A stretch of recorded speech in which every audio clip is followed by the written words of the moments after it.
Welcome to this series preview media session edition of Talking Hoosier Baseball. Today is Wednesday, February 11th, 2026. The Indiana baseball team got a break in the winter weather yesterday and got one practice outside, on the infield at least, at Bart Kaufman Field. They head out to North Carolina soon for practice sessions in Cary and open the 2026 season in Chapel Hill against number 11 North Carolina on Friday at 4 p.m. The media met with announced Saturday starter Jackson Bergman, second baseman Aiden Stewart, catcher outfielder Hogan Denny, third baseman Will Moore, and head coach Jeff Mercer. So, Coach, going to North Carolina this weekend, they've got varieties of pitching profiles. So, what are you doing with your hitters to prepare for what that weekend is going to look like? Yeah, we typically do a lot of stuff with the machines, a lot of different setups. Zach's tried to mirror a lot of the different shapes that they'll face. We've also tried to kind of pare down our top arms versus our top hitters as don't have at bats. You typically early on trying to give everybody at bats, and everybody's facing kind of everybody. In the last 2 weeks, we've really pared down to have kind of best on best, and then really try to push the tempo in the cages. So much of it, when you're trying to explain it, now the guys that have played, you can relate it, but so much of it is you don't understand it until you see it the first time, and then you can have a comparison back. Like, hey, this is what this looks like. You've seen this before. It's this shape, and do that. But a lot of it is you just do the best you can to prepare them, make sure you're on fastball timing, and stay in the middle of the field, and then we'll kind of figure the rest out from there. But and then try to do a ton of just defensive stuff to prepare. Just to keep the defensive portion of the game. So we've done a lot of offensive stuff, but not as much the last 2 weeks just because of the defensive requirements too. Coach, what constitutes a productive or successful weekend down in North Carolina? Yeah, I think that kind of the same as it always is you just want to go play really good baseball. You want to be healthy. You want to play fundamental baseball. You want to execute on both offense and on the mound and defensively. And you want to be better at the end of the weekend than when you began. And throughout the course of the season, you want to grow throughout the course of the season, but you want to execute. And we need to be able to go out and execute the plan that we have in place, whether it's on the mound, whether it's defensively, whether it's offensively, our approaches, and all the things that we do, execute them. And baseball is such an odd sport where so much of it is. So many things can go wrong. And, typically if you execute a play really well in most sports, you usually get a quality result. Baseball just doesn't work that way. So the main focus on is, are we where we're supposed to be at? Are we doing what we're supposed to do? Are we executing the plan? Are we fundamental? Then over the long haul, it'll work its way out. And so that would be the thing for us this weekend. And I think we will. I think we'll go out. I think we'll take care of the ball. We haven't been outside much, but we're going to get a chance to be outside today and the next day or two, and hopefully that will allow us to go play really fundamental and play clean and take care of it. I think the guys are where they need to be at mentally. I think their headspace is right. I think it's a good group that understands what's required to win, the responsibility that each guy has at hand in that. And I think they'll go out, whether you win or you lose. I think as long as you go and execute, we can make the necessary adjustments from there and grow throughout the year for it. What are some of the specific challenges that North Carolina presents that you guys have kind of focused on as you've gotten closer this weekend? I think what Carl insinuated was some really unique, over the top and hard cutter breaking balls and really sharp shapes and matchups and kind of matching the hands of a clock. So so you're trying to push machines out to extended away from the rubber points and releases low and high, all the different stuff. I think that's the big thing is they're going to be unique on the mound, and the stuff's going to be good, and you're going to have to be really kind of like when you're facing in Iowa. You have to be really strategic and steadfast to your approaches. Like you can't swing out of zone because it's a double play ball, right? You're get run on first and second and one out, and you're in a leverage count. You're in a 2-1 count. Right on right sinker, and they're going to intentionally run that sinker hard into righties, right? They're going to pitch out of out of your plan, and the question is are you going to expand to it or not? So every pitch is such a pressure pitch that you have to make good swing decisions all the time, and that's where they're going to put a ton of pressure on you. Their offense is probably not all, but a lot of guys out of the portal, a lot of new guys on the offense, and they ran the bases a little bit last year, and they had 77 stolen bases, so they're a little over a base a game. So those do some things there. They're going to run early in counts. They're going to do the fake bunt steal. They're going to do some of those things offensively to try to push tempo and pace. But the good thing for us with TJ's such a good thrower. He's such a good defender. Such an elite thrower that you're able to. I felt comfortable about the run game. I don't think they're going to be able to run wildly. We do a good job holding the runners. We've picked a ton.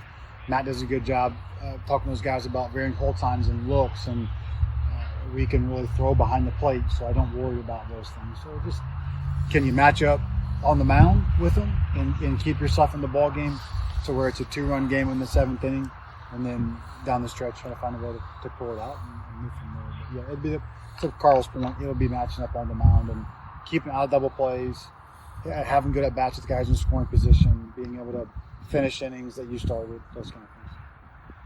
Are you comfortable talking about how you're going to deploy the pitching staff out there, but with starters or back end? Yeah. I would say we'll start Newbeck on Friday. We'll start Bergman Saturday. We'll TBD the third game, primarily just because of the weather.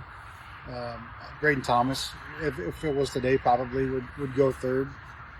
Him and Regan Rivera, I think those 4 guys have really separated themselves.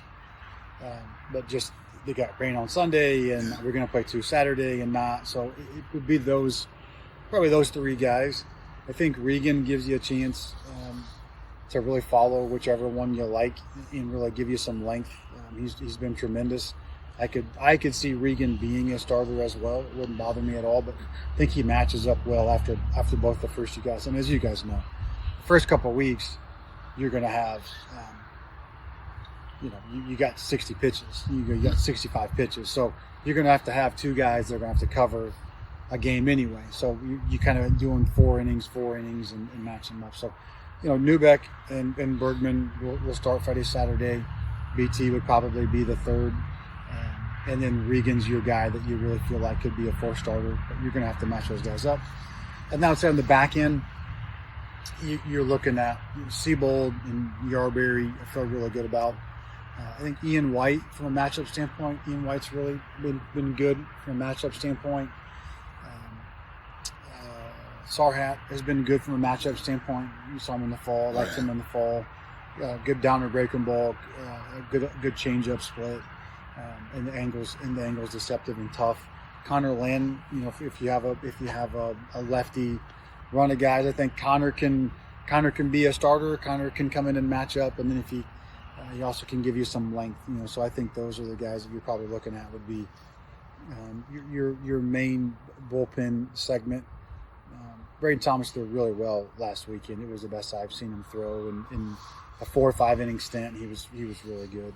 They've worked well together the first couple of weeks here. So I feel good about where we are on the mound. I'd like to be able to go to a conventional rotation. The only thing that keeps me off of a little bit right now is just the weather. Is what are we going to have to end up doing there?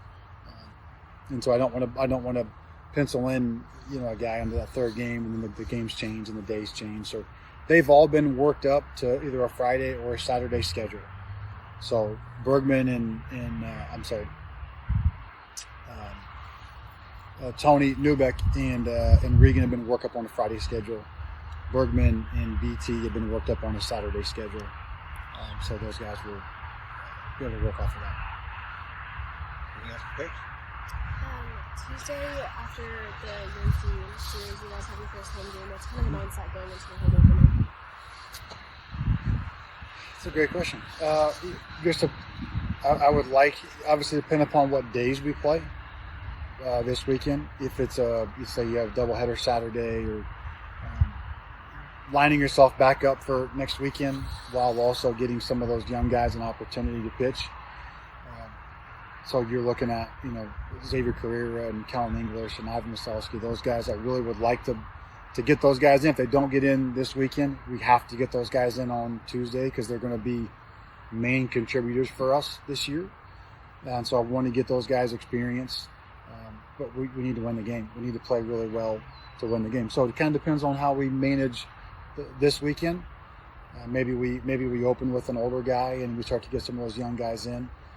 But we've got to learn from this weekend and then get better on Tuesday and keep stacking those days up. But the midweek games are tremendously important for us. I think, especially on the mound, we're going to be deep enough, given time for us to grow throughout the year. We've got to add guys to the mix. In the midweek games, while winning, we have to grow the team. And then offensively, it's going to be an opportunity for those guys coming off of a weekend. What did you learn? What did you do well? What did you not do well? And then how do you apply that directly in real time before you head back out to another weekend? But, you talk to the guys about it's a 56-game season, but they're each one-game sprints. And so it's a long season, but they're broken up into single sprints. So that Tuesday is tremendously important. It's tremendously important for your team's growth, but it's also tremendously important for the long term. Look at your RPI and your wins are impacted tremendously on Tuesdays. So you want to go out and play really well. You want to play clean and fundamental and play really well for those games while still growing the depth of your team. And I think this group, I don't worry about the maturity of this group. I don't worry about the maturity. They'll be ready to play. They'll show up. They'll compete. I don't worry about that mindset portion of it. And so now you make adjustments.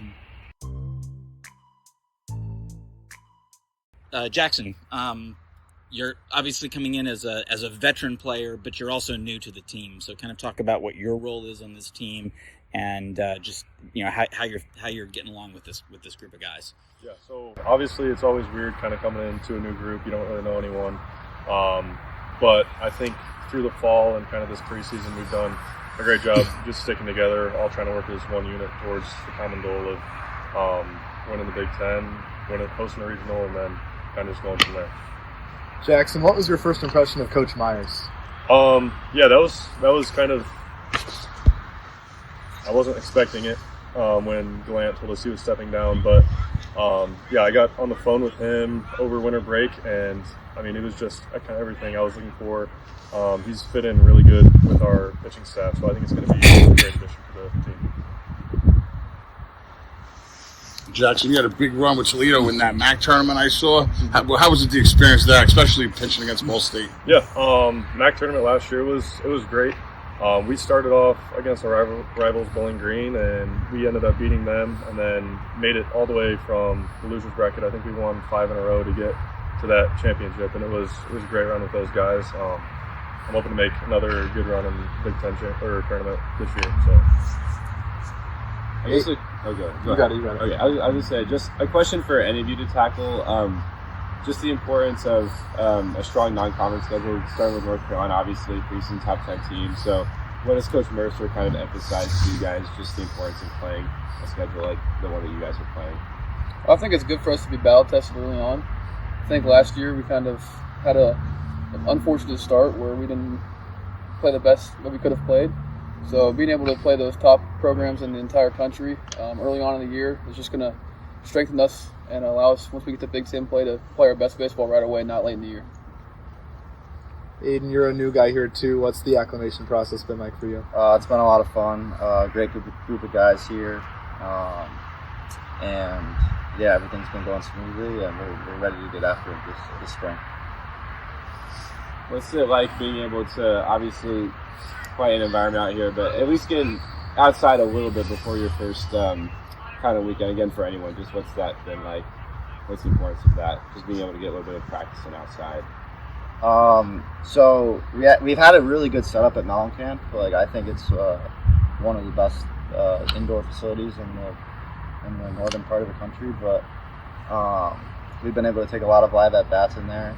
The lighting's good, but being outside, we were able to get outside today, and then we go to North Carolina. We go to Cary tomorrow, so we're going to be able to get, I think, 3 more practices in before we start Friday. So. Hogan, where are you at defensively right now? Just catcher, outfield. Where do you feel comfortable right now? I mean, anywhere I get the opportunity to play, as long as I get to be in the lineup and help the team out, I'm grateful for that. I've been focusing a lot on catching, just getting a lot better defensively back there. But probably start of the year, first game, I'll probably be in right field. But like I said, anywhere that can help the team win. Jackson, there was a stretch last year where you had 4 straight starts with 6+ innings. This is a Hoosier team that's looking for some more longevity out of the rotation. How important is longevity in your game, and how important is it to the success of Indiana this year? Yeah, obviously the starting pitcher, their job's just to get the game going and then try to keep the bullpen out of the game up until kind of the 6th or 7th inning, just to keep the bullpen fresh. They come in and do their job. But yeah, going long into games is big for me just because I'm a sinker ball kind of guy, so I'm trying to get early contact, and that kind of lets me get into 6th inning pretty regularly with a lower kind of pitch count. So that just helps me, it helps the bullpen, it helps kind of the whole team towards the success. For the hitters, we were talking with Coach about the fact that North Carolina's got an array of different profiles they're going to be attacking you with. So what have you guys been doing to prepare for that? We've just been working a lot, getting as much work in as we can, challenging ourselves. We're not just going in there and taking swings to feel good. We want to put ourselves in situations where we fail, and we honestly fail often. So when it gets to the game and we run into some adversity, we're used to it. Honestly, though, it's just going to fall back on the plan and our preparation. So we're just going to go out there and we're going to stick to what our strengths are, and we're going to look to execute them and be very consistent with that. Will, this offseason, what was your biggest focus of development? I think everywhere. I think there's always areas to improve no matter what level you're at. So I definitely attacked everywhere, but the main thing is probably just getting stronger and getting faster. And Aiden, you're joining an infield that's, knows each other very well. The fans here at the bar know them. How would you describe your game, to the fans, to the folks following the team, just as a newcomer? Like, what can we expect from you? Yeah, I love to play hard. I love to play for I'm really excited to play for this school and play for these boys, so I'm going to give everything that I got. Play fast, play physical. So. Aiden, you're not the only former Fighting Blue Hen here at Indiana. Anthony came here a year before you did. Did having a familiar face here kind of ease the transition for you coming to a new school? It definitely makes it a lot easier, yeah, especially getting to know some of the other guys because Gooby, obviously being a returner, was able to introduce me to many of them. And, yeah, so I think it definitely helps being a transfer, knowing someone. Yeah. Hogan and Will, how close is the sophomore position player class? Very close, I'd say. Yeah. Yeah, like you said, very close. I think the leadership of the sophomore class, a lot of us played last year as freshmen, but now that we get to take that next step and get back here as sophomores, and honestly, between the sophomore class, that's pretty much the only returners we had, besides a couple of older guys. But so we're just looking to really step up as leaders, not just on the field, but off the field. But like you said, we're very, very close-knit. Hogan, for you, as a leader of the team this year, who's been impressing you as far as the newcomers, some of the younger guys? Honestly, I can't really say anybody specific. The freshman classes, especially the young dudes that are their first year in college baseball, they show up every single day. They don't complain about anything. And it honestly motivates the older guys who come in. And when you can have just a young group of guys who show up every single day, don't complain, and they're ready to work, like I said, it inspires everybody. Hogan, your defensive development at catcher you talked about, how important has TJ been with that, helping you out there? Super important. When you got a guy like TJ who's had some experience as a freshman and then had a huge role catching last year, just being able to pick his brain, and he's been in the fire. I'm yet to catch a college inning yet, so just taking advice that he has and listening to the things that he's been able to teach me has really helped me out a lot. And for Jackson, what have you learned as far as working with Denton? Yeah, that was a big reason I decided to come here. He's great with the player development kind of role that he's in. And yeah, right when I showed up in the fall, we got straight to work, and then we've just kind of been sticking to our stuff through this whole off season, and pretty excited to kind of put it all out there when the spring starts this weekend. IUBase.com will have coverage of the opening series from Chapel Hill all weekend, including the live game blogs, which now have automated weather forecasts included. After the weekend series, the Hoosiers will host Bradley in Bloomington on Tuesday at 4 p.m. See you at the Bart.